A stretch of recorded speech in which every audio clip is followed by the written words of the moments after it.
is Matt Levy of the PRISM Quartet, and I'm here with the founder and director of the Partch Ensemble. We're in LA this week rehearsing for our upcoming color theory project. John, great to work with you guys. And you, and you.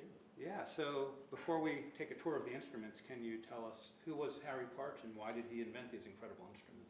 He didn't have enough notes, basically. Okay. He lived in the 20th century, born around 1900, died in 1974. And even though he trained to be a classical pianist, at some point in his 20s he thought, there aren't enough notes to work with. So he created, he found a book actually. He found a book called The Sensations of Tone by a 19th century German physicist who said there's far more notes than are on your piano. And he went after those notes, chasing them, and he created basically all of these instruments to make them happen. Was this also a way of connecting his music to non-Western traditions? Not in the beginning, No. Not at all. Okay. He simply he needed more notes per octave because of the human voice. You may have noticed that I haven't been answering you in scale tones. If I did, it would sound like recitativo, right? Okay. Recitativo, Yeah. or opera. But, we don't talk like that. We talk in swooping lines. It's smooth. We have many more notes. And that's what he was trying to capture. He thought that we shouldn't make our voices change to match the piano. We should make the instruments change to match the human voice. So he actually came up with, I should probably come over with this. Sure. What do we have here? This was his first invention, an adapted viola. Cello neck, viola body, but an octave below violin. And basically, all these little tiny notes. We'll see in the keyboard what that's all about, but many more notes per octave than we're used to at all. There's a famous piece that he did where it's called San Francisco. It was recollecting newsboys on a foggy corner in San Francisco, and it started like this.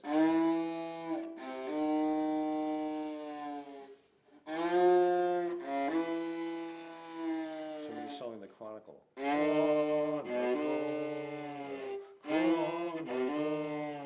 And somebody on the other corner going, Examina Pepe, Examina Pepe, get your Pepe. Okay. So human voice, right? Yeah, very much. What else do we have here that you can share with us? Well, not all of them certainly, but let's go over here. This is it's called a Cathar or Cathara, and it's basically a harp, but it's a chordal harp instead of a melodic harp. There are 12 sets of 6 strings, so instead of having just one line, there are actually 6 they're chords all the way around. Tuned to a specific harmony, very low.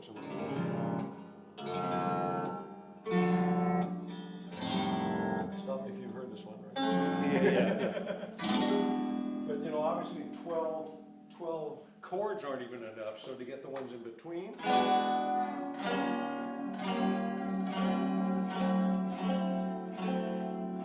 Small changes, well, they're called microtones, aren't they?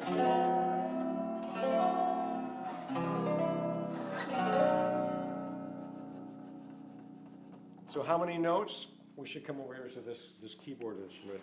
He eventually, even though he used far more than this, he famously used 43 notes per octave in most of his compositions. That's the note G, which everybody knows and loves, I'm sure. Well, the next one up is there. Now, on a normal keyboard, that only takes that far to go. Here, it takes that far to go.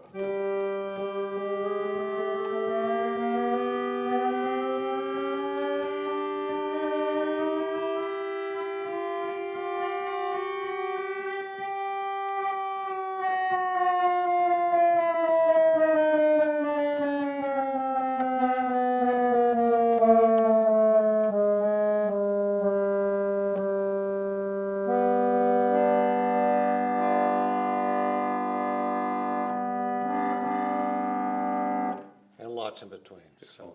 Yeah, and you're using your feet to control Yeah, volume. this is a pump turn, organ. turn of the last century pump organ. Right. Exactly. So I've got a little known fact. It's actually a reed organ, not a harmonium. Here's the inside story. You ready for this? Sure. Harmoniums blow, reed organs suck, Okay. literally. Yeah. I've been saying that. We've been talking about that for years. Yeah. You know, Yeah. You as a sax player, you blow. we know about that. Yeah, Yeah. I should Yeah. say. So those are the 43 notes per octave. Why And 43? I mean, Harry said it was basically a quarter part of a half truth. He could have kept going yeah. ad infinitum. Some of those pieces he used 55, 60, 80 notes per octave, Okay. but 43 was a good start. Okay. And Yeah. it beat the hell out of 12. Yeah. I mean, that's. So you can get those notes in all sorts of different places. He created a couple of other instruments that used that same scale, this time going from a C sharp to a C sharp.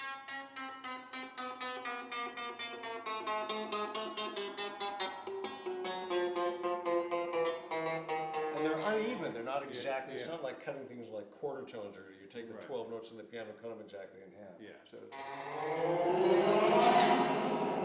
What is this instrument called? this is called a harmonic cannon, or like a qanun if you know Middle Eastern instruments. It's basically, it sets the scale, sets the rule, sets the law. And these are cheat notes.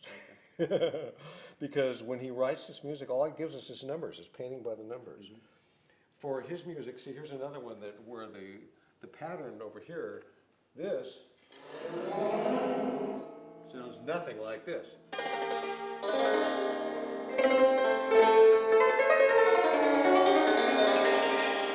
Completely different fretting or bridging. So, and he suggested that any one of these is just like, it's like a tabula rasa. You can just make anything you want from scratch.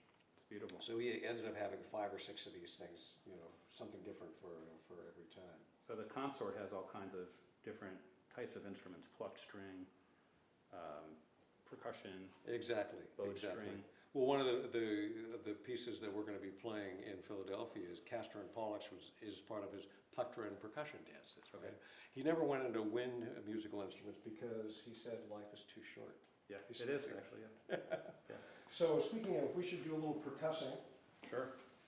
These monsters are called cloud chamber bowls because at the Lawrence Livermore Laboratory in the early 50s, if you wanted to look at atomic particles, you put inert gas in one of these big Pyrex bottles, corked it, threw some radioactive material there, and then watched what happened. And he took a look at those and said, wait a minute, they probably sound better than they look, right? Yeah. So a friend of his was working at Lawrence Livermore, and he started cutting them in half and getting all these great sounds. And the intriguing thing is that each one of these, it's sort of like the Cathar. It's a chord. It's not just a note. It has a gong quality. It absolutely. And yet gongs typically, you know, there's one pitch that you can hear, but the harmonics here they're literally harmonics. They're related, so you actually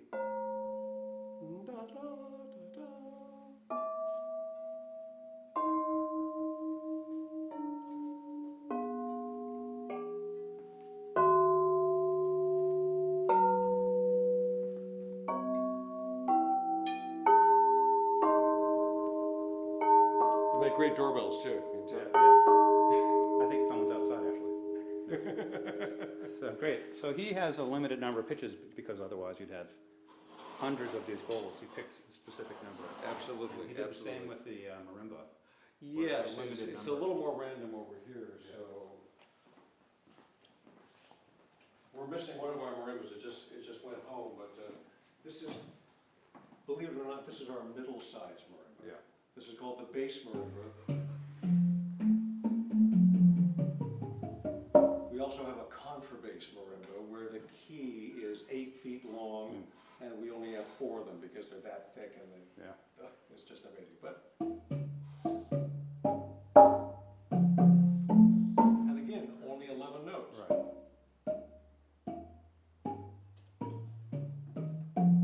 It's got a sort of pentatonic quality at the lower end. Sort of, but Yeah. then it starts getting a little bit weird, right? So some of the notes are really close to one another.